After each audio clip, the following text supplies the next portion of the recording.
Here we go on a Tuesday. Welcome back to the Point Podcast. Everybody's doing well. I know I am. Another beautiful day here. And I mentioned next week yesterday. If you listened to the show yesterday, next week is the dark zone of the sports calendar where there is no sports. There's nothing.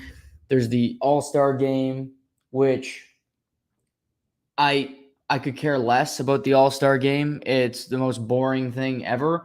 But this week, we got content up the wazoo. We got all kinds of things happening today. We got free agency in the NHL tomorrow, which I'm really excited for. Can't wait for that to pop up, see what each team does. We got lots of signings to announce today. And we had a move in the NHL last night. We got a few interesting moves that I find really compelling that to me could really shape and will separate teams, because Washington not qualifying Ilya Samsonov is extremely interesting to me. They have no goaltenders on the roster right now. I hope that means good fortune and good things for Zach Foucali, friend of the podcast. I really hope that can happen. But they don't have a goalie. But the move of the night, and as you all know, Shamus, my good co-host, joins on Tuesdays. And he might join early. I just got a text from him.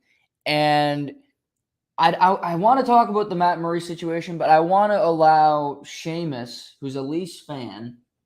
That's important. That's important perspective. When you can find a fan of a team and get their real genuine thoughts, I think that's important to have. So he might join in a little bit. So I'm going to let him – I'm not going to talk about Matt Murray until he hops on, because there's other things, there's other interesting moves that I think are just as compelling to me anyway. And let's start with the piece in Pittsburgh for me. Evgeny Malkin is headed to unrestricted free agency for the first time in his career. Pittsburgh Penguins and his representatives have been working on a deal for some time, but they haven't been able to come together. And now, as we head into the eve of free agency, Evgeny Malkin will test the market and they'll see what's available. And to me, I've criticized teams about legacy contracts. I've criticized teams for overspending and being desperate to be relevant, to try to be good.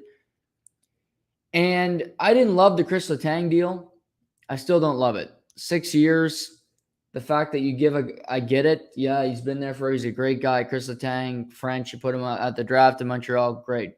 Great story. Love it. Great. Good guy, Chris Letang. Good looking guy, whatever.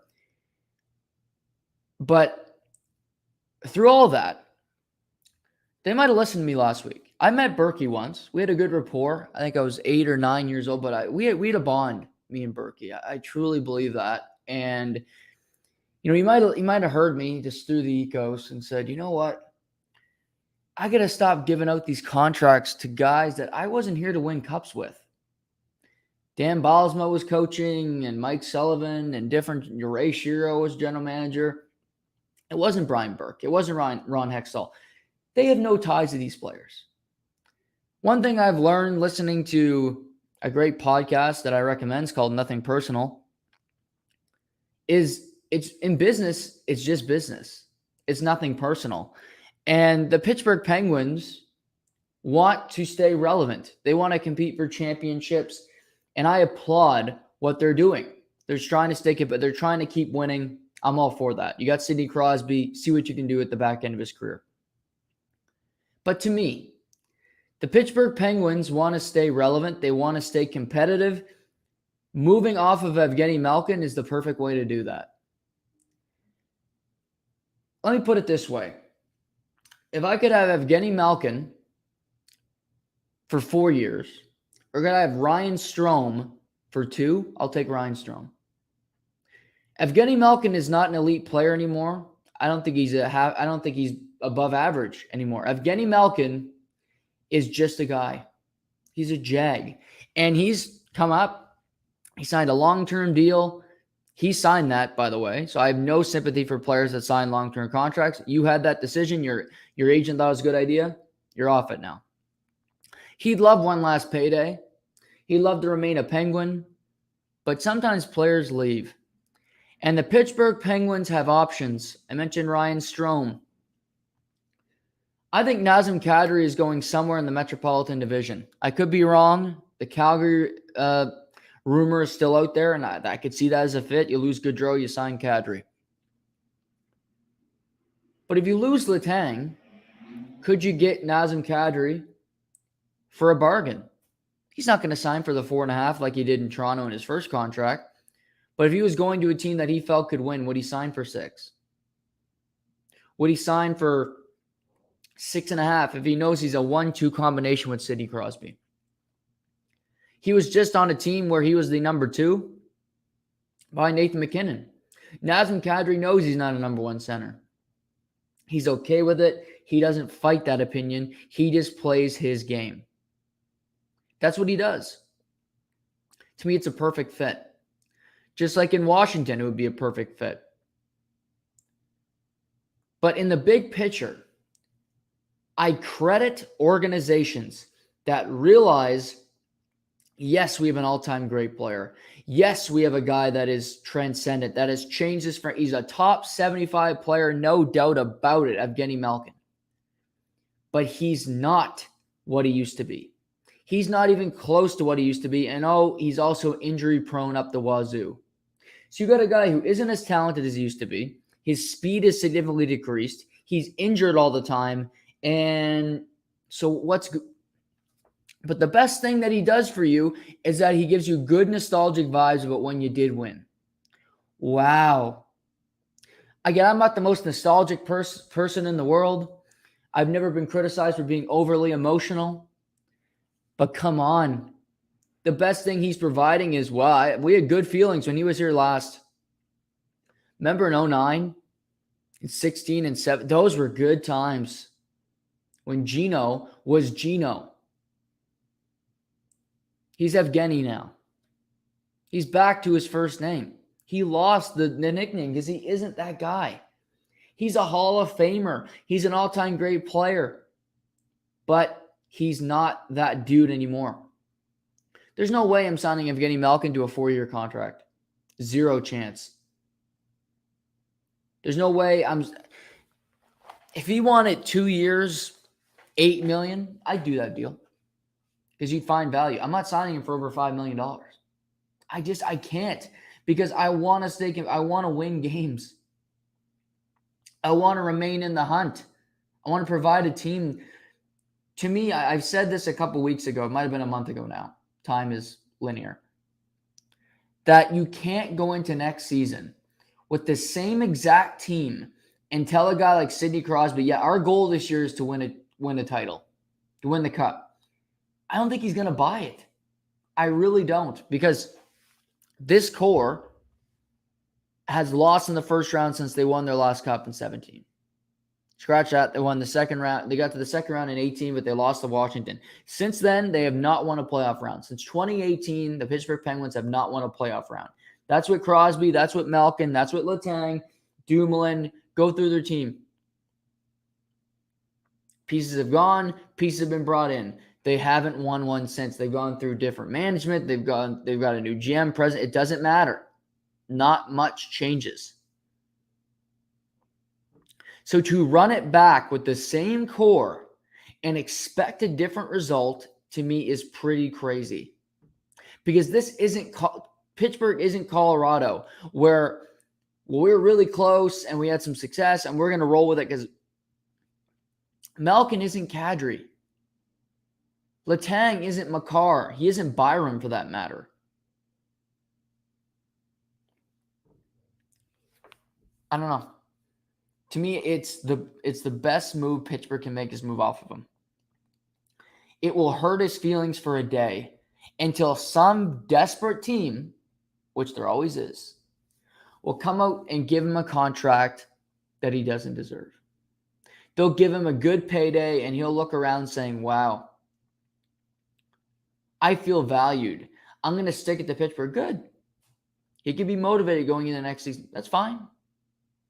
But if you find a suitable replacement that's better than him, you got the last laugh.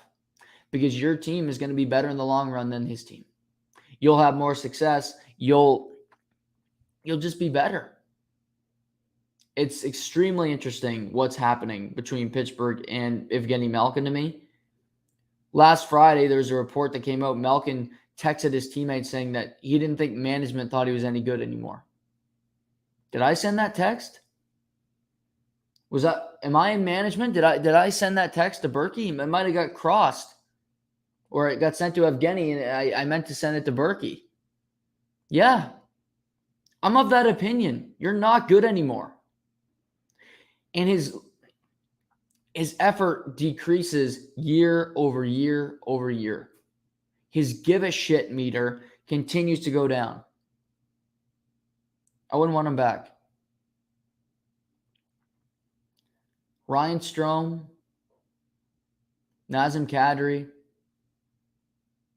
player X. You'll find a better player. And I think you can find one for cheap. Is Vincent Trocheck as good of a player as Evgeny Malkin? No. But I think he'd fit well on that team. And you wouldn't be able to afford him if you got Evgeny Malkin at $7-8 million. You can't sign him to that deal and look people in the eye and say we're going to be competitive this season. Just can't happen. Pittsburgh's being smart in this situation. They resigned Rickard Rakell. He's a 29-year-old forward. I hate long-term contracts to guys pushing 30. Hasn't worked out. Look around the league.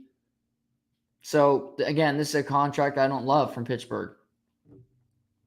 But unfortunately, it isn't the NBA. But when guys are free agents, they can demand what they want. And ultimately, teams are going to give in because they want the talent. It would have been hard to replace Rakell. And also, Pittsburgh traded for Rakell at the trade deadline. You don't want to lose an asset for nothing. You want to keep him on your roster. He's starting to fit in. You expect him to have a big season. So, again, I don't love the deal. He's 29. He's had some injury problems. But I'm sure Pittsburgh's hoping he can have a couple 30-goal seasons. And in the back half of the deal, maybe it doesn't look so great. But again, Rakell's 29. Malkin's in his mid to late 30s. They need to prioritize winning. Point blank. They're bringing back Jari. They're bringing back DeSmith. They got a good goalie tandem. It's pretty stable. You got to hope Dumoulin can stay healthy. He's so important to their team. He just can't seem to stay healthy. And to me, they could use another defenseman on the back end that can play minutes. Matheson is not a guy for me that I love to see play big minutes for that team. Makes too many mistakes. He's played better in Pittsburgh than he ever did in Florida. But I still like to have another guy so that he can get pushed down the lineup. So that's something in free agency I think they need to covet. They need to push for. It's unfortunate for them they couldn't get Tony DeAngelo. He goes to Philadelphia. They couldn't have afforded him. But he's a guy that could have helped their power play and lessen the load on Chris Letang. Because like I mentioned, Chris Letang's 35 years old. He's not a spring chicken anymore either. And he's going to hit the wall eventually. You just got to hope it's not right around the corner. But Malkin has not moved on officially. He hasn't signed anywhere. We're not in free agency. But now that he's hitting free agency, I expect him to go to another team. The only way he goes back to Pittsburgh is if he hits the market and the market tells him what Pittsburgh's been telling him. You're not worth this anymore. And I also think for Malkin, potentially why this isn't completely done, although for Pittsburgh, for me, it's done. You didn't take the deal. We're moving on. That's how I'd approach it. I'd approach it like the Freddie Freeman situation. Freddie Freeman with the Braves, he didn't get back to them. He kind of hemmed and hawed, and he thought they'd give in to his contract demands. They didn't. They decided to trade for Matt Olson, and now he's bitching about it months later. He's crying about the fact that he's not in Atlanta. Well, you gave him your contract offer. It's now time for you to move on. Sign another center and force him to go elsewhere. But something that fans and media to some extent I believe, get wrong is that just because you have a special player from the past, and if he's a free agent, it means you have to re-sign him. It means you have to show him the utmost respect. It means you need to walk with kid gloves, and you can't even consider moving on from a guy that isn't what he used to be. And that's just stupid business. That's being a fan. That's not playing smart. I'm all for fans. I love fandom. Again, I'm not a fan of any team, so I try to understand that logic. But I love that you have ties to players and you love them and you retire their jersey and you have all those special moments and blah, blah, blah. Malkin can do that. He can come back to Pittsburgh. He can celebrate his cups. They can have reunions. Great. He's not that player anymore. Pittsburgh is better off without him. Might sound harsh. To me, it's just the truth. Special player that has gone through a lot of wars, played a lot of hockey. Maybe he can find some success elsewhere in a lesser role. To me, in Pittsburgh, he'll always be asked to be a major player, and I don't think he'll be able to live up to it with the type of money that he's trying to get on the open market. Let's go to Washington. I find this move incredibly interesting, where on Friday, the Washington Capitals traded goaltender Vitek Vanacek to the New Jersey Devils. And this was a little surprising to me, although I did think they'd want to move one goalie because they were looking for a new goalie in free agency. We're thinking of one last push for a cup. So they trade Vanacek. He's now going to be in a partnership with Mackenzie Blackwood, New Jersey, and you have Samsonov, and you're looking for another guy to come in. But yesterday was Monday, and as I mentioned yesterday in the podcast, the Monday before free agency is the qualifying offer day, where teams have to look at all the restricted free agents and decide if they want to send them a qualifying offer. If they send them a qualifying offer, the player can accept it, or they can go into salary arbitration and they can figure out a contract for the next season. You also have the option as a team to not extend a qualifying offer, which makes every player that does not receive one a unrestricted free agent. So I just thought, well, Ilya Samsonov's a restricted free agent. He got drafted by the Capitals. He was a first-round pick. They expected him to do great things, but ultimately last year he lost his net to Vanacek at times.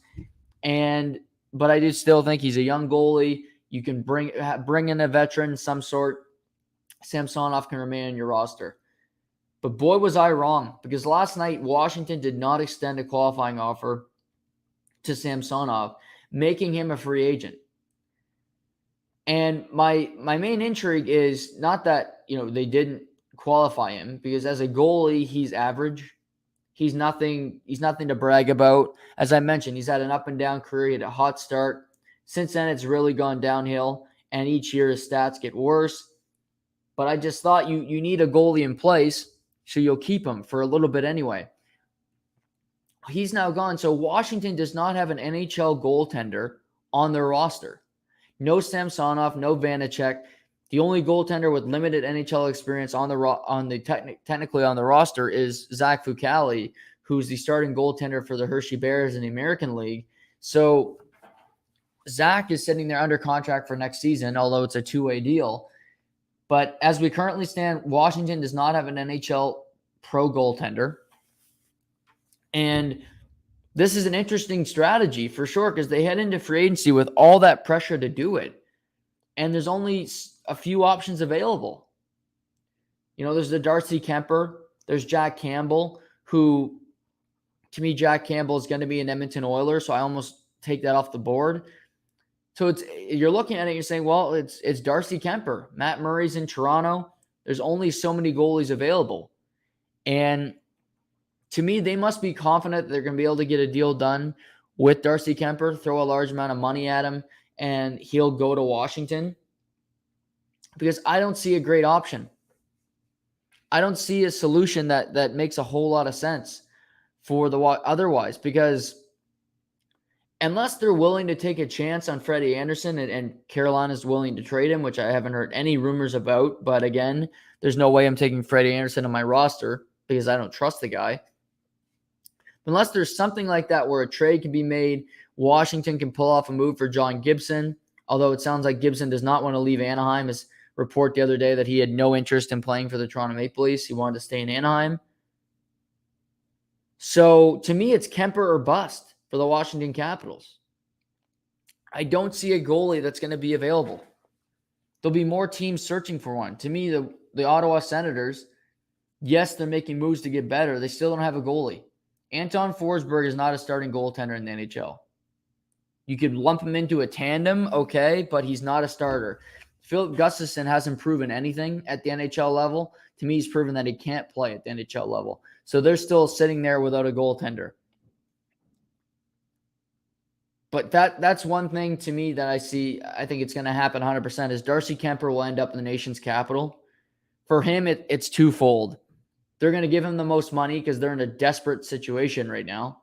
They don't have a goaltender. They need one. And for him, I think he can sell it. He'll get a good chunk of change. But he's also going to a place where they are a perennial playoff team, and he can market it that, hey, I still have a chance to win a cup after leaving a team that just won one.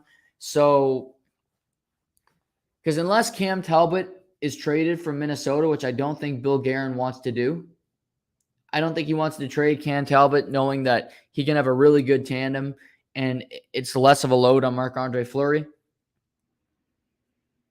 because there's no other starters available. It's razor thin. Jake Allen is not going to get traded from Montreal with the uncertainty involving Carey Price. The goaltending market is so fascinating because Sergei Bobrovsky is sitting there in Florida, and he's got a full no move. So we get to pick where he goes. But I think Florida would deal him if they could. But I think some of these teams should consider asking about him because he's a starting goaltender in this league. He's a guy that can perform. Yes, he's had his problems in the playoffs at time. He's not always dialed in, but he has won 2 Vezina trophies. He's a good goaltender. For Washington, for these teams, I would look into it. I think he might consider going to Washington because of the Russian heritage, because he's got a lot of fellow countrymen there. I'm sure he has some friends in Washington. I don't think he'd consider Ottawa, but I do think he'd consider Washington because of Ovechkin and because of some of the things that he knows there. But I don't know. Teams are going to be looking for goaltenders. Maybe there's one tomorrow that we're not thinking of that just comes out of the woodwork. I have to think that. There's an American Hockey League goaltender that a team is going to take a chance on. They say, you know what, he had a really good season last year, and I'm going to look at him and see what he can do. Because that's just the position that we're in. We need to hope he can take a step and become a true number one and become an NHL goaltender on a day-to-day basis. Because they even look at some teams that are on the outskirts. Vancouver has Halak. I don't think they want Halak to be their backup goalie next year. He was horrible this season. They don't want him back. I could see them saying, we're just going to start Michael DiPietro, who's playing in the American League. He'll be our backup goalie at league minimum next year because we have Demko. Teams are going to be forced to do it. It'll give some opportunities in St. Louis. I fully expect Charlie Lindgren, who's been around the NHL, AHL for a long time, was originally drafted by the Montreal Canadiens. He was in St. Louis last year, and they made it to the Calder Cup final. He played solid hockey. I could see him being the backup goalie for St. Louis because he went on a deep run. He does have some NHL experience, and he's not going to cost you anything.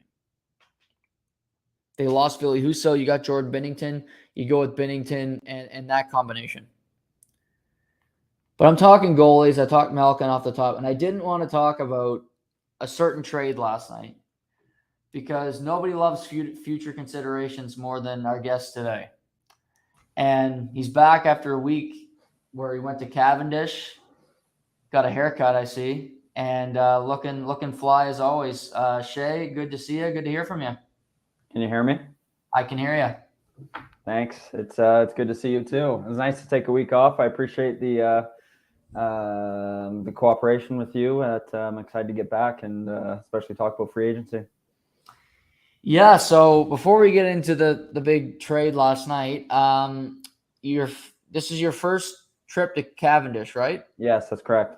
So take us through it. What was your experience like? Did you like it? Take us through the weeds. I kept getting asked, "Are you a country fan yet? Or are you a country fan yet?" So I'll put that to rest early. I'm not a country fan, just to get that out there. But the event's great. Even if you're not a country fan, I think there's a lot to enjoy. They set it up really, really well compared to the last country music festival I was at, Parley Beach. Yeah. But no, it was exciting. Some good people.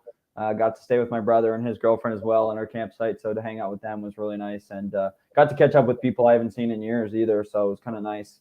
You never know, the sporadic people just kind of pop out of nowhere, and you end up talking to them for 10, 15 minutes too. So no, it was good. I know it was a regular for you back in your heyday, but yeah, maybe we'll have to get out there another time when the acts are a little bit better.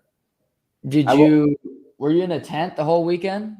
I was slumming it out in the tents. Yep, Marco Polo. So yeah, tough times for your boy here. You know, I like to get my 8 hours. I probably got like 6 combined over the weekend, but yeah, that's good. Tough day yesterday. I was sweating bullets out on the golf course, so it was nice way to kill all the rest of the beers. But yeah, no, good time. Who's your favorite act other than Luke Combs? Other than Combs, oof. Embarrassingly enough, never even got to see Darius Rucker. Went home before that. I was told he was good, so I don't know. He might have been good, he might not have been, but I was told he was good. So I'd say Dustin Lynch was surprisingly better than I anticipated. He actually was a lot of emotion in the crowd. He was pretty good. Who's the Yee guy? Is there a Yee guy? I forget his name. Oh, Granger Smith. Yeah, Granger Smith. He was not bad either. Okay. Yee. Yeah. So why did you go home before Hootie? I won't say who or throw anyone under the bus, but someone in my party was wanted to go home a little earlier. Overserved? So. Not overserved. Well, yeah, a little bit overserved and a little just tired. The weekend got to somebody. I'm not gonna throw them under the bus, but no, I hear you. No, yeah. That's good. I will say that Luke Combs was amazing. That was one of the it was the people who go regularly said it was the biggest person that they've ever seen there, and they said just the atmosphere was unbelievable. It was 10 times better than anything they could have ever had in the past. So I was excited for that. Just to be a part of it was nice, and we actually had decent spots to see him. So that's good to hear. I would love to seen him, but that's it. Nobody else. No, yeah, nobody. It's the thing. It's a far downfall from Thursday right till Saturday. So right. Yeah. You said you wanted to play a game before. Yeah, I have a game from Cavi that I wanted to play with you. Yeah, I love it. I love games. It incorporates sports in here. So obviously, being a festival, there was a ton of sports jerseys. So I want to just go through a yay or nay with you about whether this jersey is acceptable to wear to a sports festival. I'm just pulling up my notes here. Just give me a second. There's not many. There's probably like 6 or 7, but just a simple yay or nay. First one, Milwaukee Brewers Christian Yelich jersey, yay or nay? Oh, wow, that's a deep. Yeah. I'm gonna say yay. He's won an MVP. Okay. Yeah, I would say yay too. I like Yelich. Yeah. Yes. This one threw me for a loop. I was almost turned around. Charlotte Hornets Gordon Hayward jersey. No. Yeah, I was distraught when I saw this in the crowd, and I was like, "Buddy, you big Hayward fan must have been." Yeah, Charlotte Hornets too. He's done nothing in Charlotte. If it was in Boston, he was better in Boston, and he was in Charlotte. Yeah, and he was hurt half the time he was there. Go back to I'll save the 2 best for last, in my opinion. Anyways, Braden Point Tampa Bay jersey. Oh yes. Yeah, that's a yay. My guy. Yeah. Oh, yeah. I just saw it and I was like, I've never seen anyone wear a Braden Point jersey outside. No, me either. I've never seen anybody wear a Tampa jersey. Yeah, it was shocking to say the least. But yeah, not a bad jersey. Maybe not my first choice, but we got a JD Martinez Boston jersey.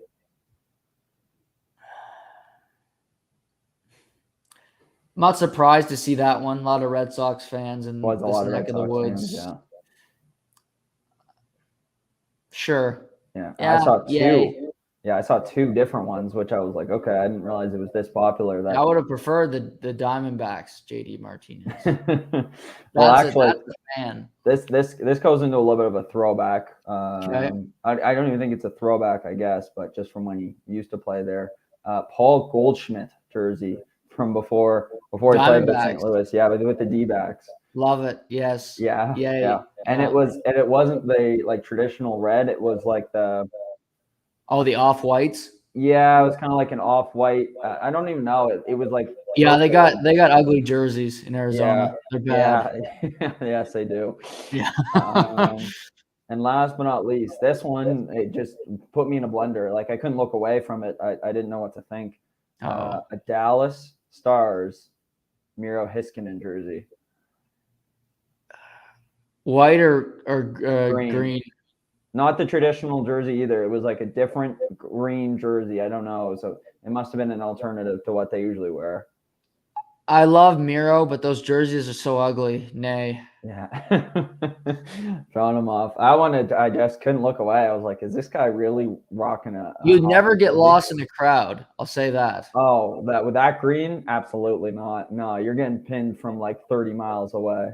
Right. Your girlfriend of 18 years who's 12 drinks deep is like, yeah, I see my hubby. He's at the front of the line.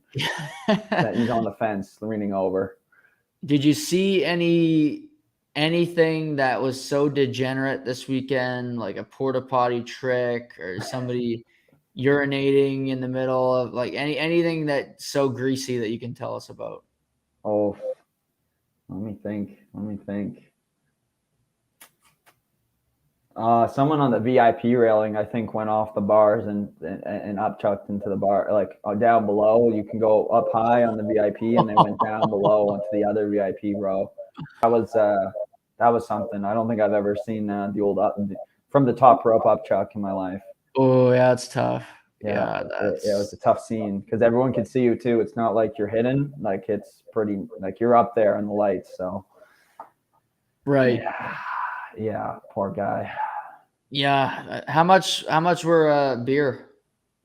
Oh, it was ridiculous. It was like it was either $8 or $9 per like a small can, and like I think it was $12 for the tall cans. Yeah, and only Coors product. Coors? Only Coors. Coors Light, Coors Banquet. At least Banquet. I can't drink. I couldn't drink a Coors Light to save my life. Handed me in the crowd, so let's go, brother. I did politely deny, and you know me, I like my beers, so you know it's bad. Plus, you'll never get back. Yeah. To where you were. Yeah, exactly. Plus, the bathrooms are so far. I used to get lost when I used to go because I would just have to go pee and then never find anybody again. Yeah. Were they selling Beechwood or beach chair beer? Yeah, the beach chair beer was there. Yeah, the Gahan beer. That I think that's where Gahan originated from. I don't think I had any of those. Thank God.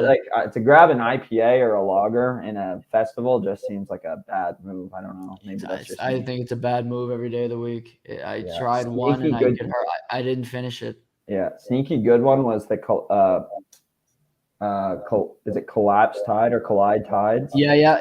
Collapsing Tides. Yeah, it wasn't too sugary and was actually really good. I enjoyed those. That was a sneaky good one you could take away once in a while. Okay. Collapsing Tides. All right. Well, I'm happy to hear you had a good time because I know it's not your scene, but now I think for you, Kennedy owes you one. So whatever concert you want to go to, she might not like the music, but you sacrificed for her, so now she's got to sacrifice for you. So that's what I had in too. Yeah, that's what I had in mind too. Like I did this for you. You know, if the Black Keys roll into town, or you know, one of my bands, they come even remotely close, maybe a little trip to Montreal, you know, times two. You got to go because I mean, I sacrificed for you in the tent. Yeah, you slept in a tent. Like, that's sacrifice. Like, Yeah. that there's not much else sacrifice than being in a tent. Exactly. No. No, well, good for you. Happy to hear you had a good time. Sure you had fun this weekend, but I don't know how much fun you're having last night when you saw it come up in the clicker. And I didn't talk about this yet today because I wanted to wait till you got on. That your Toronto Maple Leafs made a move early in free agency, went out and acquired Matt Murray, 2023 third and a 2024 seventh from the Ottawa Senators for future considerations. We'll get to that in a minute. And Ottawa retains 25% of his salary the next 2 seasons, meaning Matt Murray will be making $4.68 million for the next 2 years with the Maple Leafs. What were your initial thoughts when you saw this come up on your phone last night? I thought that this was an absolute Hail Mary from my boy Kyle Dubas. And if, this is going to look really bad at the beginning of the year because I'll say this, Murray on a good team, maybe okay. Maybe if he has some defensemen in front of him. I don't know if Toronto has good enough defensemen to make him look good. You know what I mean? If this is the Tampa Bay Lightning, he probably stands a good chance. Colorado. Yeah, like a team with quality defensemen might work. But Matt Murray, like this guy was in the AHL last year. Yeah. He was slumming it up. Soggy hot dogs. Like, I don't know. It's a scarce goalie market. I will say that. This is by far like looking like the lowest of low with like 3 guys you can maybe choose from. But if the answer is Matt Murray, I mean, that's just hard to fathom in my mind. Yeah. What I find funny is it's so polarizing because it's either it's great or it's bad. And people that are for it are like, I can't believe people are criticizing Matt Murray. And I obviously had to come back at some people on Twitter last night because I said, well, he did quit on the Ottawa Senators. And he also would get into starts and just be like, I'm done. Hurt my leg or, not real injuries. Like that was talked about. And I agree with it. It's a Hail Mary. And I can't believe they didn't retain 50%. I would have liked more. You're still paying him close to $5 million for a guy that was, like you said, an AHLer last year. Riding the bus in Belleville. Yes, he's won Stanley Cups, but since he left Pittsburgh, it's been nothing but disaster for him.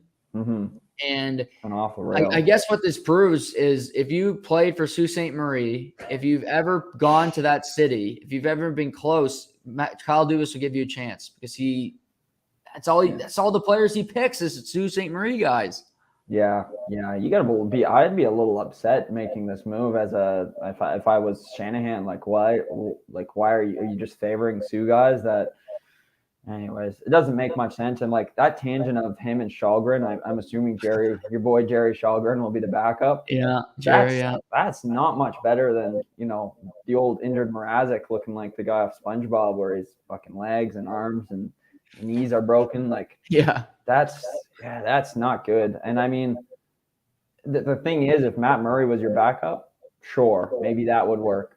He may be a quality backup. You retain 50% of his salary. You maybe say F the picks. I'm assuming Ottawa just wanted to get his contract off the books, which 100%. Obviously they did a great job of doing so. Like, what's a 3rd and 7th going to do for you? Not much, probably.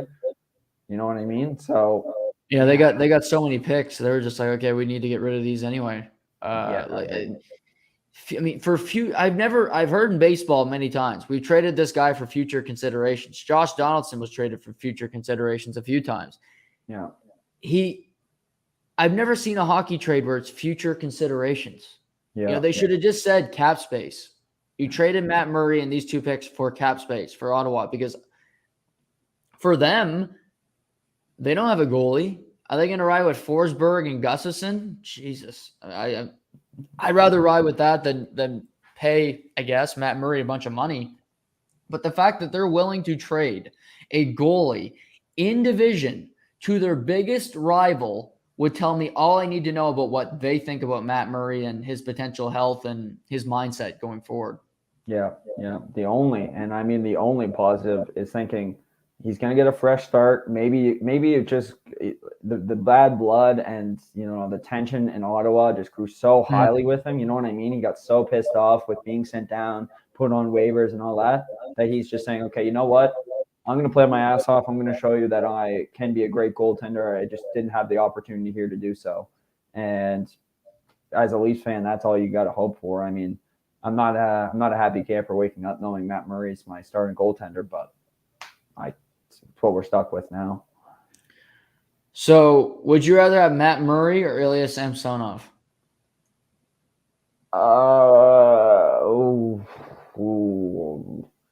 I guess I'd still say Matt Murray. I don't know. Samsonov still has a lot to grow on. He's not carved out anything just yet. And the thing is, you see the potential with Murray because obviously he was fantastic in those cups.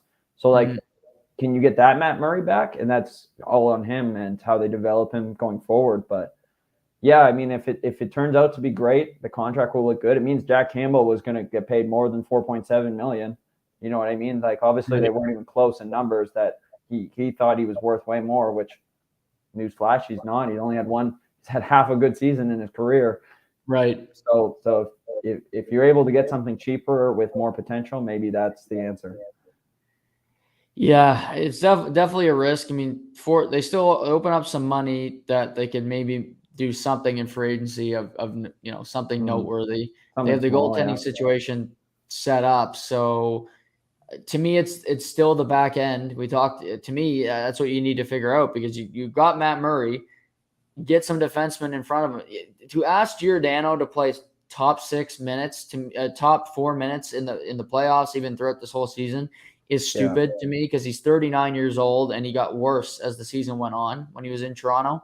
So to me, finding it easier said than done, but finding a defenseman that you can afford to bring in to play in the top 4 is imperative for the Toronto Maple Leafs. How would you feel about signing Lyubushkin back? Is that an option for you, or is that something you'd rather explore differently? I would absolutely explore it because he brings something different to the table. He brings nothing offensively, but to me, he was a good pair with. I think he can play with Riley. I think he can play with anybody. He's like Muzzin, but again, he brings something different, and I think you can play him. He can play your Hjalmarsson role, like in Chicago. He can just be on the ice. You don't have to worry about him making mistakes, and he gets the puck out of the zone and throws the occasional hit. The ideal world, Justin Holl is out and Lyubushkin's in, but I think Hall's going to be tough to move, honestly. Like, you might be taking those picks you just got from Ottawa and sending him another way. That's the only way you get rid of a guy like that. And going back to Giordano, I hope Giordano isn't, expected to play 82 games. I'd like him more as like a rest guy. He comes in with experience. He's around the guys. He's got that leadership that, he's probably brought in for, really. And he plays like 60, 65 games. I don't want him to see him out there every night. Like you said, he'll grow tired pretty quickly. Yeah, especially if you have Liljegren hanging around and who knows with Sandin, because it doesn't look like they're on great terms right now. It kind of seems like Dubas is okay with him leaving. I think he's a little frustrated with that negotiation and how it's going. I think Lyubushkin would be fine to bring back. I think in a perfect world, you get a guy like a Josh Manson. Yeah, in a perfect world. In a perfect world, I doubt it because he just won a cup. His value is at its all-time highest. And I thought he would have been a fit for a couple of years, and they never pulled the trigger. But that would be a great fit if they could make that work. What about giving up a guy like Muzzin, if it means creating room and getting in like a Josh Manson or a combination of guys? Right. I think if you got rid of Muzzin, I think you have to be to a team that obviously wouldn't need you to retain salary. So you'd have to be traded to a bad team like a Arizona or who they've done business with a lot lately with the Richie deal. And then they got Cassie in there. They just got the bad contracts galore down there in Arizona, the Connor Bedard watch there at ASU. But I think definitely finding a team that doesn't need to retain salary. And then if you move Muzzin and you knew you're getting Manson, I think that works because Manson's a better version of Muzzin right now. He's almost Muzzin when Muzzin was in LA winning cups. Yeah, he brings a good element, and I think he's got a lot of offensive upside that he doesn't Yes. always show. I mean, he He's a has his better good skater than people think too. yeah, he's batting. He's got his good and bad games when he was playing in Colorado on that Cup run, but when he was playing well, I mean, he was a threat on 200 ice surface. So yeah, the only other thing about the Leafs is like getting tougher. You know, I've got a couple guys like Delorier for one, Mm-hmm. and Zach McEwen, Prince Edward Islander. I mean, these guys are both free agents. They both fight a ton. They're both tough. If you're Dubas, you got to think, okay, Wayne Simmons, he's got to be out sooner or later, and you got to bring in someone with this kind of mentality because that's what you need. Yeah, I wonder if you can convince Simmons to retire and then he can like work in the organization or something because I don't think he can really play anymore. I don't think you can expect him to play every night. But if he could pivot, like you said, you bring in a McEwen, you bring in a Delorier that would fit that same role and are better than him right now. I think that's a smart fit. Those guys might be too strong and too tall for Kyle's liking though. Yeah, one guy that's strong but maybe not as tall, and I'd love to see him in a Leafs jersey. Is your boy Brendan Lemieux. If this Mm, guy gets signed, oof, I mean that'd be a perfect signing for this team because he is going to bring that Marchand, Brendan Gallagher like bite to him, where right. he's going to piss people off, but his teammates love him. Yeah, I would like that too because I think he's got some upside more than just a fourth liner. To me, with the amount of skill they have in that roster, I think he can score more goals than he has so far. Yeah, And you look at guys like that have had some success. Mikheyev just had a career season. He is not exactly Mr. Goal Scorer. Bunting has had some. Zach Hyman is not. So I think Lemieux could fit with any line on this team, and he'd bring something different to the table.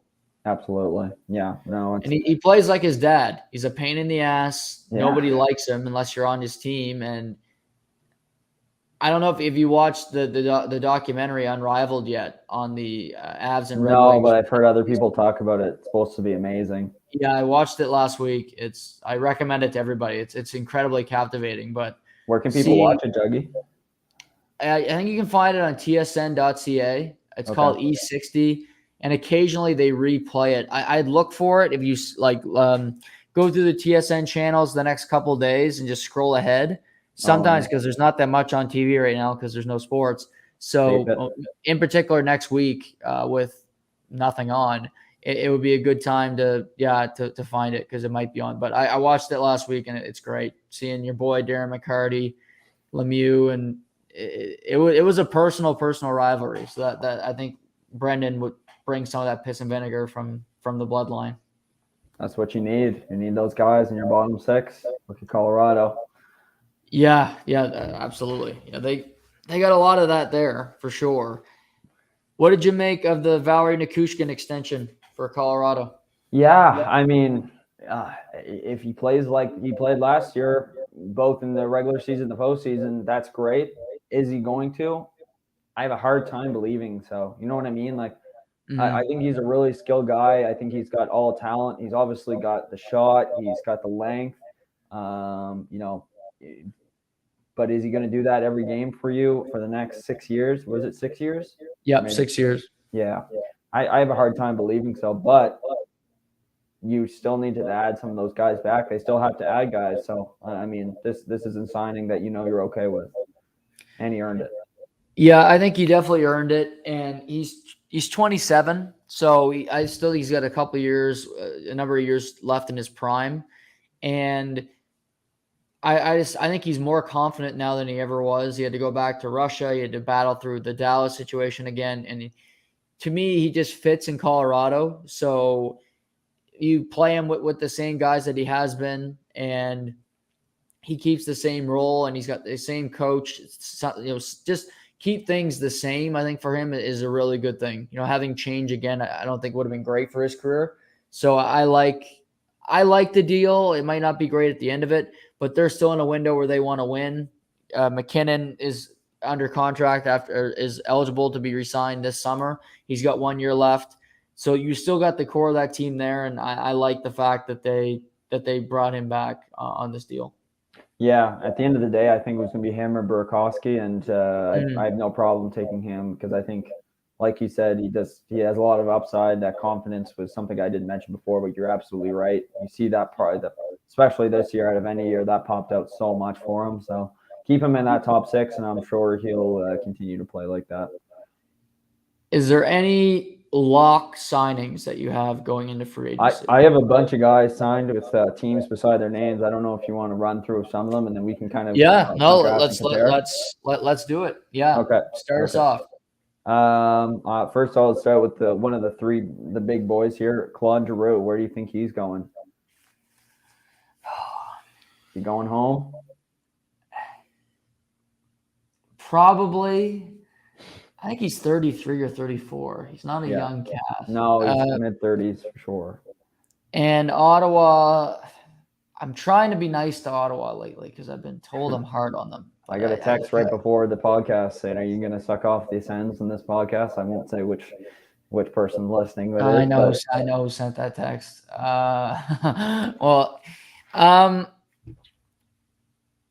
Yeah, I do think he'll go back to Ottawa. They do need a centerman.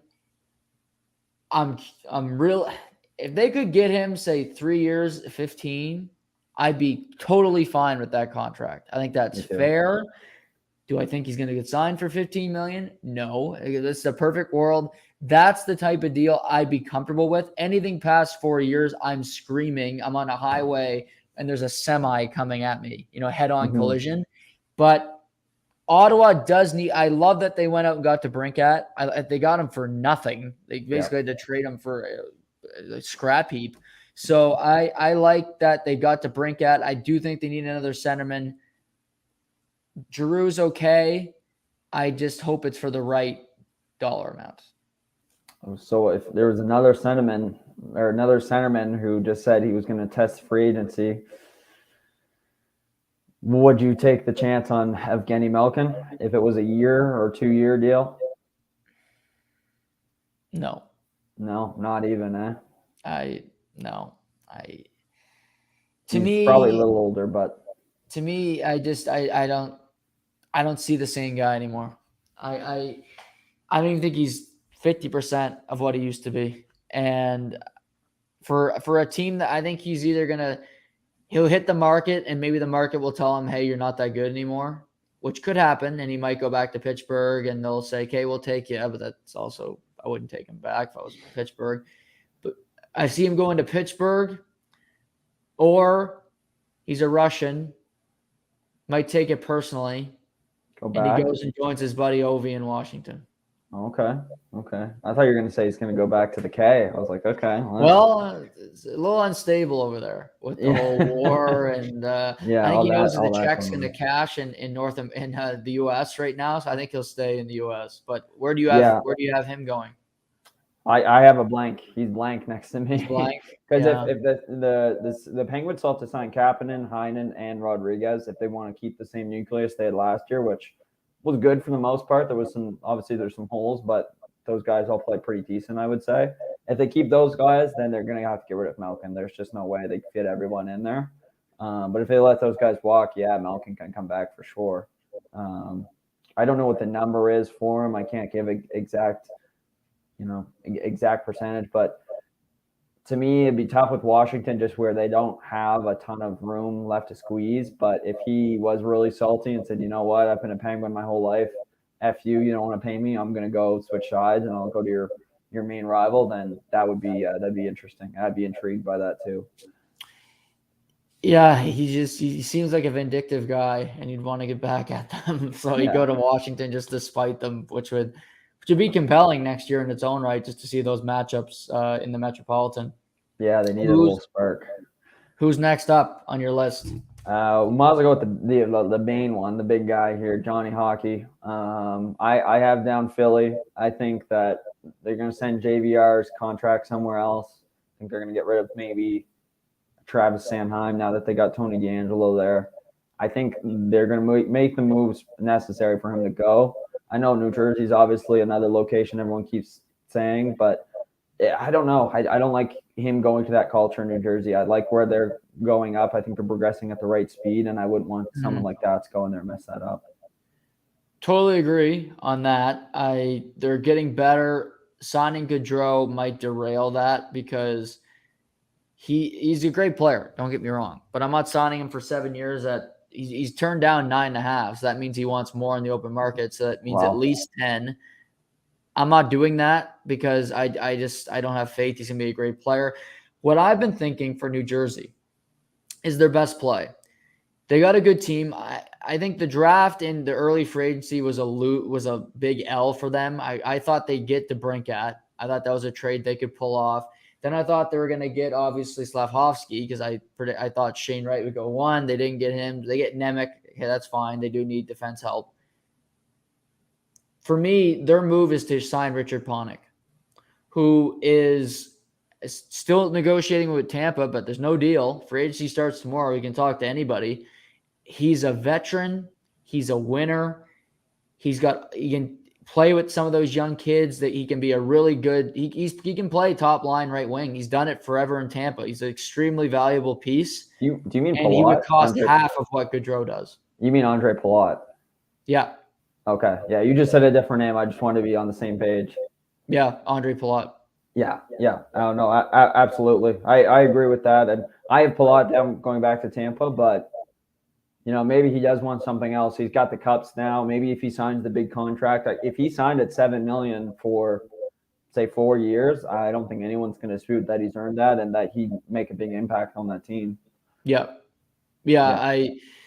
It would just be interesting there with that core, and I do think Tampa wants him back desperately. I'm sure Stamkos is helping in the pursuit, saying what can we do? And I think he wants to. He's only played for Tampa.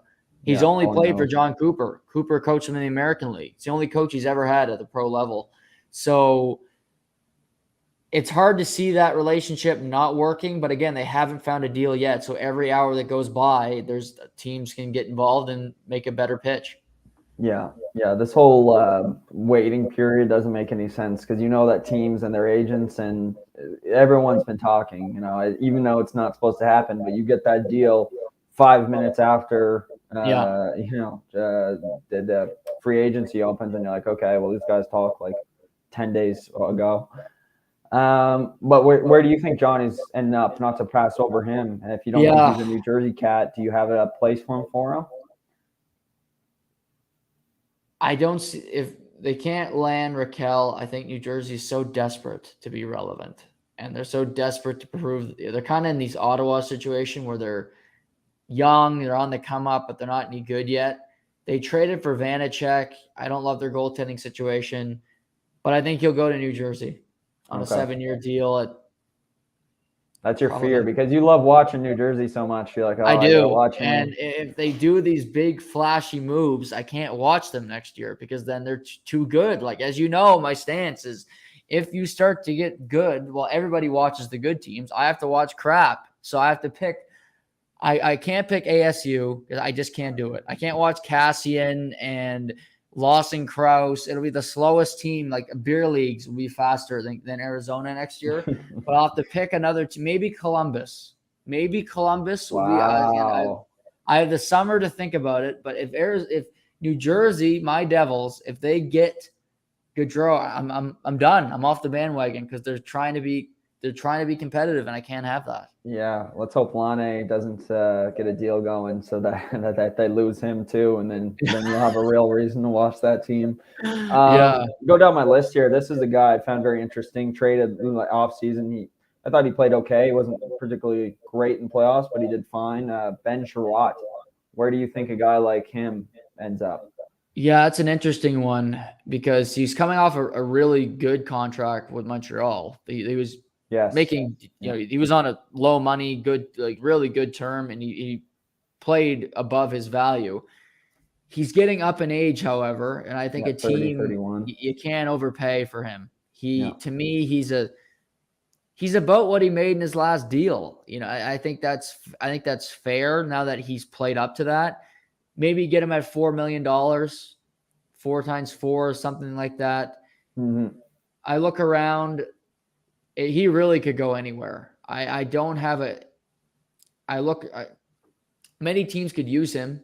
because again, having a top four defenseman that's just stable, that makes few mistakes, is extremely valuable.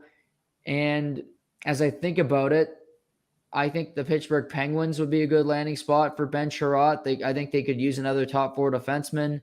And he's not a game changer, but I think he's better than Matheson. Matheson gets pushed down a peg, and your team just balances out better with a guy like Sherratt on the roster. Yeah, I have a team where Torts is gone, but I feel like the ideology of the team and the way they play can still be there. And I have the New York Islanders. I think that they could use another backender, and Right. I think he would help out Sorokin a little bit, and he'd be, like you said, in that top four rotation. So if they play the same way they did in the last 3-4 seasons, he's a guy you could stick him in there and it'd be like he was always playing there. Yeah, I'm curious to see what the Islanders do, because I expect them to be competitive again next year. They're a team for me. They missed the playoffs, but they had tough circumstances this year where their first 16 games on the road, and it was tough for them. And they had like a COVID battle, but they didn't suspend games. They just played American leaguers. I think they'll be a playoff team again next year, but I'm curious to see if, like you said, they could get a Sherratt. Do they ultimately trade for JT Miller? Does Vancouver say, okay, we want they could be an interesting team over the next couple of days to see what kind of action they pull off. Yeah, it won't happen right away, but what they give Noah Dobson, and if they can convince him to take less so that the team can be competitive, will be interesting too, because he had a great year last year, but does he put the ego behind him so that the team can be successful is going to be interesting. Yeah, and they just got Romanov as well in the Kirby Dach deal. Yeah. So I like that pickup for him to kind of find his career in Long Island. This guy, obviously traded from Winnipeg, was a stud, I think, for his team, and had a fairly good playoff run in his own right. Andrew Kopp, where does he land? I'll tell you where he'd be a perfect fit. They can't afford him, but your Leafs. I thought that would be no, they can't. I thought that was the perfect guy for them. I love Andrew Kopp. He could play on my team any day, every day, and twice on Sunday. I'm gonna go with the Calgary Flames, and I think they're gonna lose Johnny Hockey. They're gonna have a lot of money to throw that around, and they got to sign Kachuk, but that was going towards their salary cap anyway, so they know they gotta do that deal. I'm gonna say Kopp, because I think they could use the momentum up front, and I don't think Naz will go to Calgary. I think he goes out east. So I'm gonna say Andrew Kopp is a perfect fit for the Flames. They want to stay competitive. He just went to a conference final, and he can be your number 2 center, in my opinion, especially on a good team. Absolutely. Is there talks about Nazem Kadri going to Calgary? I heard that they were in the mix. And obviously that was kind of debunked, because if you recall back in the day when he was a Leaf, he actually vetoed a trade to Calgary. They had a deal done originally. Nazem was going to be a Calgary Flame, and he had a partial no trade. They were on his no trade. So he said, no, I'm not going to Calgary, thinking that him saying no to that trade, the Leafs would stop trying to trade him. They ultimately shipped him off to Colorado, and turned out pretty good for Naz, and a good veto. But just okay. Calgary is in a good position. They got salary cap, and if they lose Gaudreau, you could add Nazem as a number 2 center. I think it's a long shot, but again, who knows? Again, they're a competitive team. Yeah, no, I agree with that. Instead of Calgary, I have them going to the other Alberta team, or Andrew Kopp, that is. Anyways, if Edmonton? He goes to Edmonton. They get Campbell signed, and they'll be able to figure some things out. I think that would be such a significant step for Edmonton to get a guy like that, because they need someone down below who's going to be such a quality defensive player in their bottom 6, or even in their middle 6 if they want to start shuffling them there. But yeah, I think that will go a long ways. Kind of just depends on what they give Campbell and what they give Puljujarvi, who's a restricted free agent this year. Yeah, I expect Puljujarvi to be traded. They might sign him, but I expect him. He just doesn't fit. I think he needs a new team, and to see if he can have an NHL career, because it's been disappointing to this point. But I like the Edmonton model there.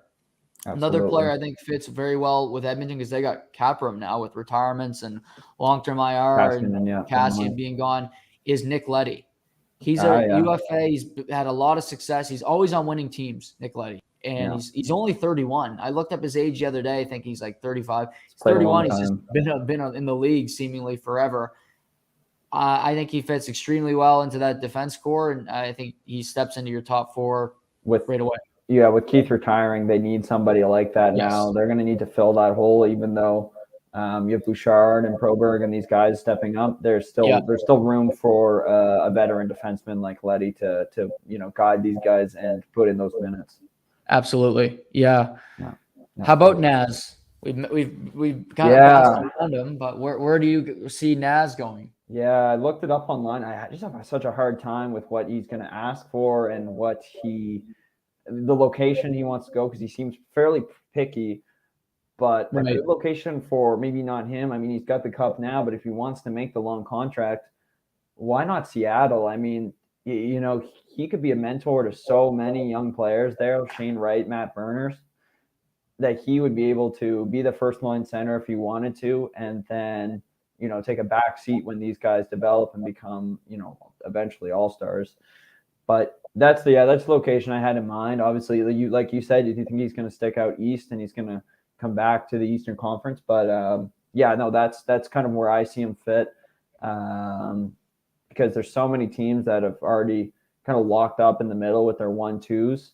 Right. That it's going to be tough. Calgary was a location because they don't have a lot of money already spent up the middle besides Sean Monahan. But that's a brutal contract by that one. Well, where do you think he's going east? Are we talking New Jersey? Are we talking Philly? Where are we going? He's going to the nation's capital. He's going to the Washington Capitals. Yeah. Okay. Yeah. To me, Backstrom goes on long-term IR. So he's going to miss the entire regular season. Even if he's healthy in March, he won't play because cap. So they'll work that route, but it opens up a lot of room. And you got Kuznetsov, Kadri, 1-2 punch. That's pretty good. You've got Ovechkin, a healthy Tom Wilson coming off ACL surgery. They got money now. They got to be able to find a goalie. I expect Darcy Kemper to end up in Washington as well. I expect Washington a busy day because if they don't get Darcy Kemper, I don't know who the hell they do get, because to me, the fact that they didn't qualify Samsonov tells me they're pretty confident that they're getting somebody, because otherwise I think you just keep Samsonov by default. You play him for a season and then you go from there.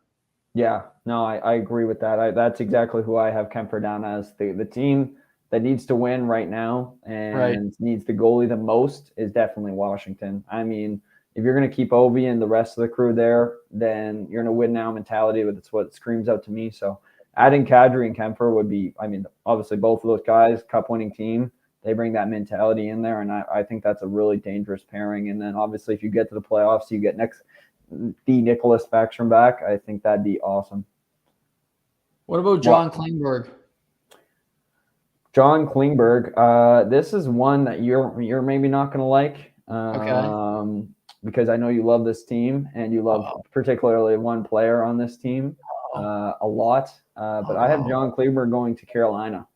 No. Yeah. I have John Kleinberg replacing Tony DeAngelo on that top PP. And to me, it makes sense. They lost a top 4 defenseman. I look in the pipeline. They don't have a ton of guys that I think of that are going to be elite prospects just coming up. They have some room. They have contracts they still need to get done. Niederreiter and Trocheck are both guys who are unsigned as of tomorrow. So, yeah, I just think they could use that puck-moving defenseman and replace Tony in the top 4. But obviously, it could come with a sacrifice. How much money do you think he's going to want? I think he's going to want the Matthias Ekholm deal, 6.25 for 6 years or 5 years. I think he's going to sign for $9 million plus. If he signs for $9 million plus, I will. What am I going to do? Want to bet $20? Yeah, I'll bet you a case of beer. Okay, I'll bet you a case of beer that he will not sign for $9 million. Even if he signs for 8.999999. You win. Okay. Why $9 million? Why is that what you prefer? Because no, I haven't heard a thing. It's been so quiet on the Klingberg front. Right. He's just the best D available. So teams are going to get Fair. desperate. There's not that many great D available. It's kind of a weird free agency when it comes to the defense market. There was last year. Yeah. Yeah, exactly. So I don't love him at all. As you know, to me, he's not worth 6. I know you don't like him. Heiskanen's a much better player, but the fact that you're the best, like Dougie Hamilton got 9, and they're not that far apart. They're both not number 1 defensemen, if you ask me, but there's dumb organizations out there that I think will overpay him. I don't think it'll be Carolina because they're too cheap. That's fair. I would have kept D'Angelo.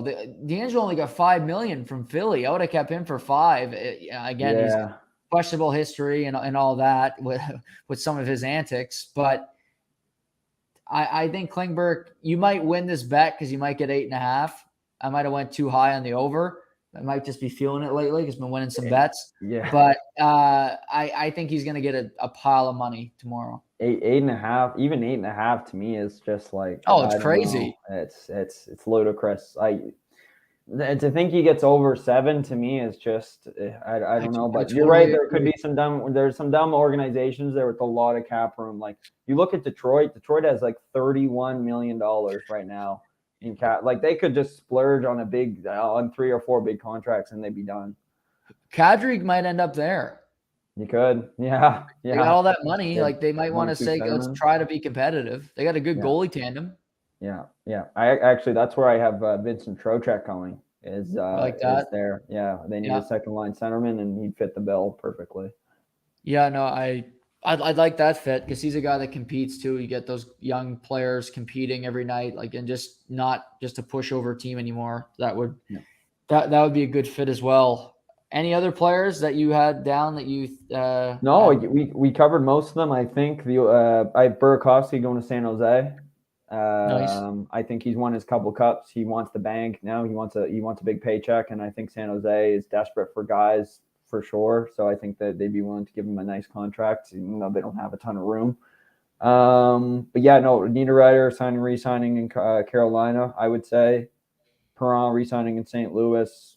I had Manson going to Seattle. I figured they need another back ender, but where do you think he ends up? He's a guy that's interesting now that he's.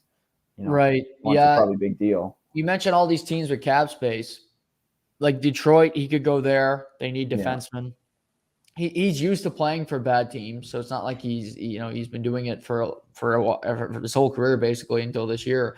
So I could see him taking more money and go play for a bet and hoping like going to Seattle or even going to Detroit to me is not a crazy move because I love what they're doing there. Their last couple this year, Marco Kasper, they took in the draft. I love him. He's my sneaky pick of the draft, the Austrian. Just love that one. They got Simon Edvinsson, who might play pro this year, who's a Swedish defenseman. Mo Seider's my guy. He's like my unborn child, Mo Seider. I love him so much. Lucas Raymond. Means a lot if you're saying that. Yes, exactly. Child. But I like what they're doing in Detroit. So adding a guy like Manson, and they might not be that far away from at least competing. I'm not saying making the playoffs, but being in the mix in, say, March might be something that is attainable for Detroit next season. Yeah, absolutely. One team we only talked about briefly with Giroux, but is Sens making another move? Are they going to push for somebody else? I know Josh Norris is still an RFA, but I don't know what he's going to get. He's had a couple good years. Yeah, my initial thought is goaltending, but there's really nothing available. They might just ride with what they have. And I think Giroux, if you had Giroux and DeBrincat, that's a pretty big offseason, obviously, to get those two big pieces. Maybe they add somebody on the back end that has some substance and try to improve that defense score a little bit. That could be something I see them doing. Oh, I forgot this name. He's an old Leaf. I forgot to ask it. Where does Ilya Mikheyev end up? Oh, the suit man. He probably goes to, I don't know. See, he's interesting because I think someone's willing to overpay him. Someone's going to say, you know what, you've had a good year. 20 goals. Just trying to think of who would be that naive. Um, The on, Devils, maybe.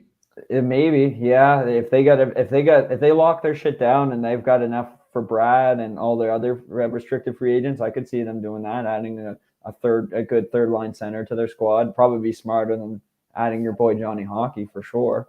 Yeah, But yeah, maybe I don't know, maybe a Calgary. That'd be kind of a different environment for them, but right. they're gonna have the room, so.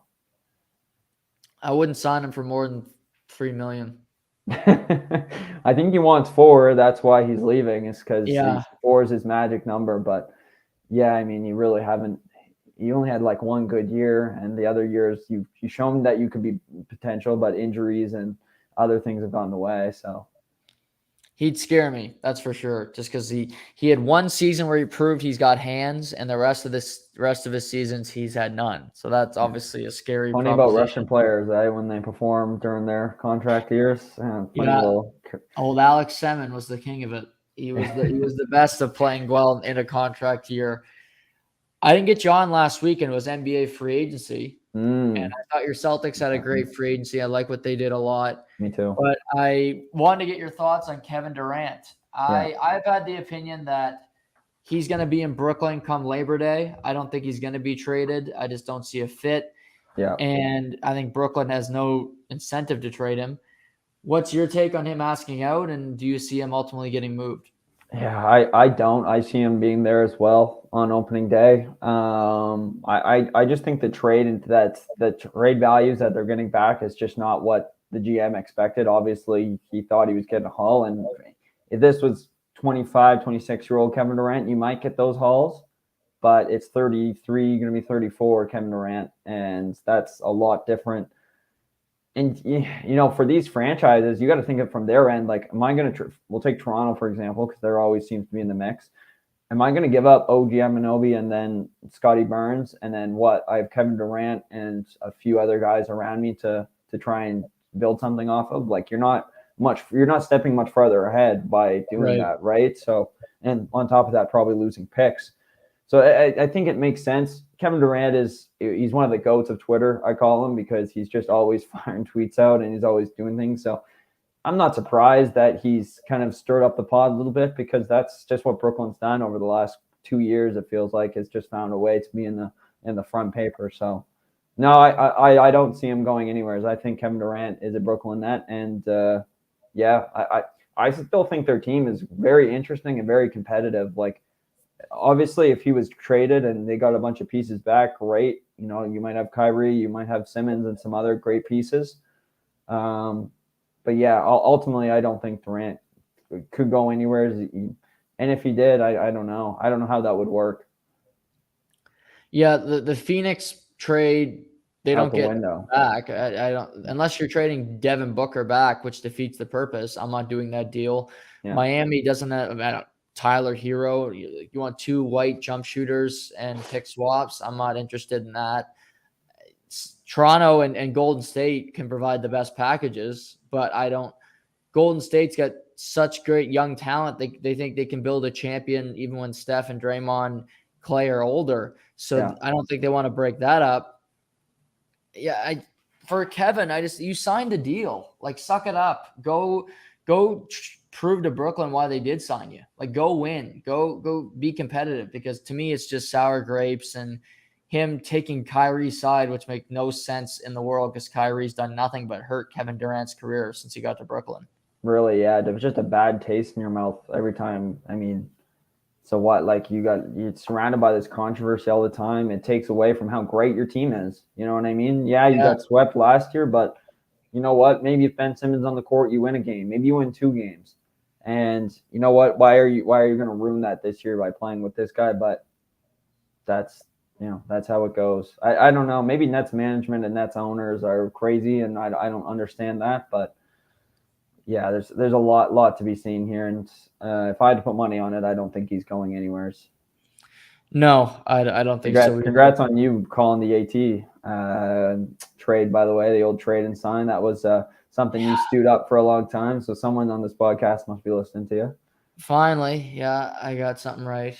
Yeah, I'm still waiting for that Patrick Kane. If Patrick Kane gets dealt to New York, I will celebrate for the rest of the summer because I've been pontificating about that forever, and it will happen. I'm not giving up hope. I'm betting the New York Rangers will get him, but we'll see. I'll buy a Kane jersey, Kane New York jersey, just for the pod, and I'll let you hang Wow. it up in there. That's Okay. a All guarantee. right. What are the thoughts on Ja Morant saying that he could beat MJ 101 in prime? This is so stupid. I Like had to bring it maybe up. beat Steph Curry 1-on-1 now. Could you maybe don't get hurt in the playoffs? I don't know. Yeah. Like stay healthy for once. Okay, you're gonna. I like Memphis. I like Ja for the most part, but this like I hate an opinion, a take that you can't prove. You know, like Yeah. he can't. MJ's not gonna. MJ's 60 years old. He's not playing you in 1-on-1. Like it's okay, great. You think you can beat him, but there's no way you can back it up because it's just fodder at this point. Yeah. No, it's yeah. I just had to bring it up because so many people are talking about it. So I love the controversy, love the cockiness. It's what makes it's what makes great Well, these TV. sports debate shows, they need anything to talk about right now because the NBA is dark. There's no football yet. It's just again, it's becoming towards the dark zone where next week is the All-Star break and uh, home run derby and all that crap. So I'll be tuning in the old I know you home will. run That's why derby. next Tuesday, I need you to be on it. I need you to provide that coverage because I will not be watching it. Yeah, I heard your podcast yesterday, and it's a great little Yeah, spoiler warning for all the folks out there listening. It's yeah, it's not an all-star guy. yeah, not at all. One thing I'm happy with baseball with Pujols and Cabrera are going to the All-Star. I think that's a good idea. You have two veterans. Again, I'm not going to watch the game, but I think it's good that you're sending two legends of the sport to the All-Star game. So I like that idea. Absolutely, yeah. They need more of that. So I gave you a task last night. And like I said, NHL, that's really the last week we'll hear big hockey news in all likelihood with free agency. NBA's going dark. Football, no football talk for a couple weeks until training camps open. Baker's been traded, all that's done. So there's not much to report. So the rest of summer, minus those three sports, what is your top storyline to follow that you're thinking about for the remainder of summer? I took a long time to think about this because I didn't want to make something generic and something cheesy that I could just throw up there. And, I researched my tennis and I know nothing about tennis, and I researched my soccer and I know nothing about soccer. One thing I know a little bit about from listening to you and, a little read up is golf. And Right. I think one very interesting topic and one interesting timeline that could come up is the Live Golf Tour. And Right. I'll explain why. We have one more major coming up this weekend. Yes. Probably I wouldn't say the worst major, but it's probably the less tuned in major of all four of them, probably. Unless those people overseas just love watching that, which they probably do. After this, what are the big events for the PGA? I'll let you say. What are the big ones? It's pretty quiet the rest of July. You got the Rocket Mortgage coming up in Detroit. In August, it's the FedEx Cup playoffs, so you do have a couple weekends, but Yes. again, that's just for PGA Tour players. So it gets there's a big pot at the end. The winner gets $15 million, so that's a good little prize. Oh, But 15, yeah. yeah, but basically it's FedEx Cup playoffs, and you're heading towards the end of the season. I think that you'll start to see, and this is just a prediction, and this is obviously just spectacle. You'll see PGA start to decline a little bit at the end after this major, and I think you'll see Live start to ramp up. And why? I think a lot of these older players that maybe stuck around for this year, next year, I don't have any specific names. They know that this is it. Like they probably got one last chance at this major coming up this weekend. And Right. before they're out of gas and before they got nothing left, they'll probably leave and they'll go to the tour, the Live Tour, get their paychecks, get their last cash out.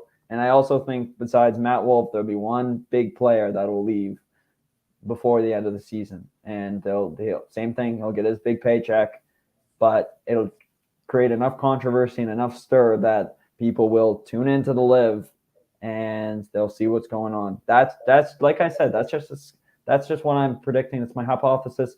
Maybe it's not. Maybe they're not. But I see the Live just going all out for the months. I mean, for a month and a half of summer into September, and just doing something crazy so that they grab that attention and that viewership. This is the time to do it. If you're Live, this is exactly the time to strike is right now. I think their next event is at Mar-a-Lago, the Trump golf. Go figure there. I think they got 2 different Trump golf courses on the schedule. So, yeah, good old Greg Norman there. I like that one for sure. To me, Spieth is a guy that's destined for the Live. I don't know why. Really? I love him too. I love Gordon. He's still a good player. He's still winning, but he's such a snap show. And his caddy probably going to recommend, could you go play Live so I don't have to sit with you on the bag as much anymore because you're such a pain in the ass. But he kind of, for some reason, I see Jordan Spieth liking the Live Tour. But yeah, no, that's a good one. I think golf is definitely on there. You mentioned the Open Championship is this weekend, and it should be fun. Earlier start times, obviously in the UK, so you can watch golf from like 4 a.m. until like 4 in the afternoon. So it's a different little setup. Any predictions for you? I know you probably talk about it on Wednesday, or tomorrow, but anything crazy you think that's going to happen? Yeah, obviously Tiger's interesting to watch because it might be his last trip to St. Andrews, and he's talked about how it's his favorite course. To me, Rory Mcilroy is still right there for me when it comes to he's having a great season. He's been a voice of the PGA Tour. He's dialed in, and obviously Schauffele's won his last 2 events that he's played. But I think Rory is still a big favorite going into this. He knows this course. He grew up overseas. And I like Euros to play well in Europe. Normally, again, that doesn't always translate. But I like Rory for sure. I think John Rahm's a sneaky. He hasn't had a great year. Cantlay had a good finish at the Scottish. So just a few names to think about. Yeah, no, I'd love to see a Euro win. I mean, we already saw Fitzpatrick win one, but it's always great to see someone win one on home soil. So, yeah, no, I agree with that. I don't got any names on the top of my head, but, yeah, to see – I mean, this guy is not a top competitor, but to see Tommy Fleetwood win over there would be probably be the best thing I've ever seen in golf. I think people will be fired up for sure. They saw their old boy Tommy hit a couple of birdies on a Sunday. Yeah, absolutely. What about you? What's your story for the rest of the summer? Yeah, my storyline for the rest of the summer, like you said, I could have went baseball. Yeah, but it's hard to find one thing. There's obviously I could have went Homer Blue Jays, but I'm not doing that. Manfred saving the game. Man, good luck with that. I could have went Ohtani because he's fantastic and he's just superhuman. But I went with the UFC. Okay. And UFC continues to grow, but I look at this as another huge opportunity because the UFC is partnered with ABC, ESPN, and they actually have a card this weekend on national television on ABC. So not only are they going global, where they got events in Abu Dhabi, but this summer, for people that don't like the UFC, you get to see Juliana Pena fight Amanda Nunes again to see if the GOAT can beat Pena the second time around. You got Kamaru Usman fighting again. To me, this is just a stacked summer of UFC. And with not many sporting events, UFC can take over the world for a couple months. Yeah, Saturdays are going to be very interesting. That's a good one. The UFC never came to mind because I don't know the sport as well as you and some of the other friends, but yeah, it'd be a good time for sure. Especially looking forward to the weekend. You get ramped up and you hear everything. You get the press conferences, which I love, and so many snap shows and so many chirps on Twitter. Yeah, could be good. Could be interesting. What fight are you most looking forward to? Was it Usman's or was it? This summer, if I had to pick, I love watching Derek Lewis fight the Black Beast. He's fighting in a couple weeks. Right. Usman hasn't fought since he fought. He broke his hand the last time he fought. And it's been it's almost close to a year. He's going to fight Leon Edwards, who he beat one time already, but Edwards is a much different fighter now. But I want to see Usman win, and then I wanted to see him fight Khamzat Chimaev so bad. Chimaev is, I think, just such a star in the sport. He just beat Gilbert Burns a couple months ago in a great tilt. So I would say Usman, just because to me he's the guy you got to turn into. He's the pound for pound best fighter in the world, and he's must see television. So that I would probably say Usman. Yeah. Okay, I'm looking forward to that then. Well, we'll have to have another reunion where we get together and watch one either here or your place. Absolutely, I'm down 100% for that this summer. Before we go, we lost James Caan last week. Yes. He passed away at age 82. Rest in peace. Great actor. Legend. And we lost Ray Liotta, and we lost Tony Sirico from Polly Walnuts from Sopranos. James Caan, I think we both agree his best movie is The Godfather. Absolutely. I think it's the best movie of all time. But yeah. What's his second best movie? Oof. Is he the one that's in this is probably not his second best movie, but is he the one that's in That's My Boy, and he plays the Yes. He plays the priest. He plays the priest. I always get a kick out of that, and the fact that they got him to be that role, and he kicks his ass. Yeah. But no, clearly he's got a ton of great movies. Just off the top of my head, just give me a second. I'll find. He's in Elf. Oh, that's right. Yes. He's the place. For me, it's Misery. I love Misery. I think it's a great movie with the great Kathy Bates. Like I love that movie. Yeah. No, an unbelievable actor in his own right. Yeah. Did he pass away from sickness, or was he just at old age? I think he was shooting stuff and he just kind of passed away. Kind of like Ray Liotta. Ray Liotta was shooting a movie and he just kind of died in his sleep. So okay. Yeah. I don't know that. And but yeah, a lot of Mafia guys have passed away the last couple of weeks, and a lot of great shows and a lot of great movies. But yeah, Polly Walnuts. Yeah. I don't think there will ever be a character like that again, where it's like he goes from being so funny and like just charismatic to being like so serious, and like I don't know, he's gonna shoot your tits off. He's certainly an interesting character. Old Polly Wall. He kept you entertained for sure.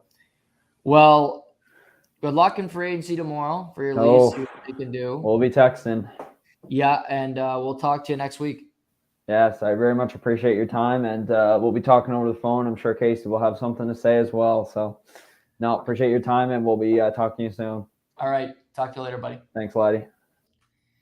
There's Shamus. We're always great to have Shay on a Tuesday. Joins on early. Good chat today. Lots to get into. We chalked it up. Hope you guys enjoyed that. So, be back tomorrow. We're going to talk some. I didn't get into baseball today, but we'll get into it tomorrow. Recap all of free agency tomorrow. Tomorrow's a free agency pod. We're going to talk about it all. I'm going to break it down, see if any of my predictions come true, and react and read and react to everything that happens tomorrow and all the anarchy that I see happening. So we'll talk to you tomorrow. Enjoy free agency. This is To The Point.